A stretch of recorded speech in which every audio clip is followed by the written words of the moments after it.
ပကံရာဇဝင်မှာအရက်ဆက်ဆုံးလို့နာမည်ကြီးတဲ့နရတူမင်းဟာသူကျူးလွန်ခဲ့တဲ့ပစ္စာနန္ဒရိယကံကြီးရဲ့အကျိုးဆက်ကိုအလွန်အမင်းကြောက်ရွံ့ခဲ့ပါတယ်။ဒါကြောင့်သူဟာတမလွန်ကဝိညာဉ်တွေအကုသိုလ်ကံတွေကိုတားဆီးဖို့အတွက်အလွန်လျှို့ဝှက်ပြီးကြောက်မဲ့ဖွယ်ကောင်းတဲ့အောက်လန်းရတရားတွေကိုဓမယံကြီးရဲ့အမှောင်တူထဲမှာပြုလုပ်ခဲ့တယ်ဆိုတာသင်သိပါသလား။အားလုံးပဲမင်္ဂလာပါတုတ္တ Orbit Channel ကနေကြိုဆိုပါရစေ။ဒီကနေ့မှာတော့ရက်ဆက်တဲ့အာနာရှင်တယောက်သူ့ရဲ့အကုသိုလ်ကံကနေထွက်ပြေးဖို့ကြိုးစားခဲ့တဲ့လျှို့ဝှက်ရတရားများအကြောင်းကိုအတူတူလေ့လာကြည့်ကြပါမယ်။ AD 1168ခုနှစ်မှာနရတူဟာသူ့ရဲ့ဖခင်ရင်းဖြစ်တဲ့အလောင်းစီသူမင်းကြီးကိုအဝတ်တွေနဲ့ဖိတက်ပြီးထီးနှန်းကိုလူယူခဲ့ပါတယ်။မကြာခင်မှာပဲတရားဝင်နန်းမွေခံဖြစ်တဲ့အကိုတော်မင်းရှင်စောကိုလည်းအစိတ်ခတ်တပ်ဖြတ်ခဲ့ပြန်ပါတယ်။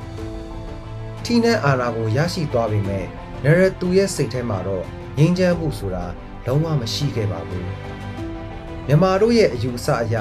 ဖခင်ကိုတတ်တဲ့ကံဟာဘလို့မှပြင်ဆင်လို့မရတဲ့အဖြစ်ကြီးဖြစ်ပါတယ်။ညဘက်မှာအိတ်မပျော်ခြင်းတန်တရားလွန်ကဲခြင်းတွေကိုခံစားခဲ့ရတာသူတက်ခဲ့တဲ့ဝိညာဉ်တွေက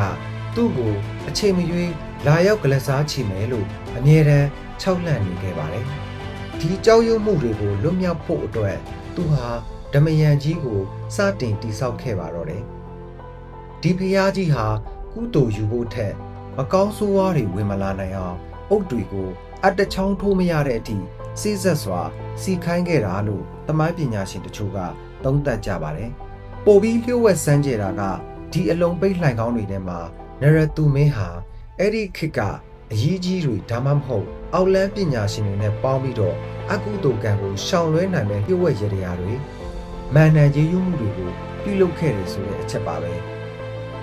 ဒီဝကြွေးတွေကိုတားဆီးဖို့ကံကြမ္မာရဲ့ဒဏ်ခတ်ခံရမှုတွေကနေလွတ်မြောက်ဖို့အတွက်သူဟာနာမ်ပိုင်းဆိုင်ရာယုံကြည်မှုတွေကိုအလွဲသုံးစားလုပ်ပြီးခုခံကာကွယ်ဖို့ကြိုးစားခဲ့ပါတယ်ဒါပေမဲ့လောကရဲ့သဘာဝတရားနဲ့ကံကြမ္မာရဲ့အကျိုးပေးကိုဘလို့ခံတတ်ကြီးကမှဘလို့ရေရာတွေကမှမတားဆီးနိုင်ခဲ့ပါဘူးဓမယံကြီးဖျားအပိမသက်ခင်မှာပဲသူကိုယ်တိုင်တက်ဖြတ်ခဲ့တဲ့မိဖုရားရဲ့ဖခင်ကလားဘရင်ကဆေးလွတ်လိုက်တဲ့ကိုရန်တော်၈ယောက်ဟာပုံနာရောင်ဆောင်ပြီးတော့နန်းတော်ထဲကိုဝင်ရောက်လာကနရတူမင်းကိုဓားနဲ့ခုတ်တက်သွားခဲ့ကြပါတယ်နရတူမင်းအရန်ကြောက်ရွံ့ခဲ့တဲ့တေမင်းဟာအလုံးကြုံဆုံးလို့ထင်ရတဲ့သူ့ရဲ့နန်းတော်ထဲအထိတိတ်တဆိတ်ရောက်လာခဲ့ပါတော့တယ်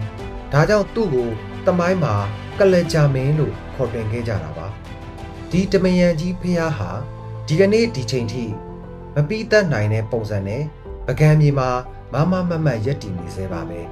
အခုလိုလျှို့ဝှက်ဆန်းကျင်တမိုင်းချောင်းတွေကိုဆက်လက်ကြည့်ရှုဖို့အတွက်ကျွန်တော်တို့တုတ္တ Orbit Channel ကို Follow and Subscribe လုပ်ထားပေးဖို့တောင်းဆိုလိုက်ပါရစေ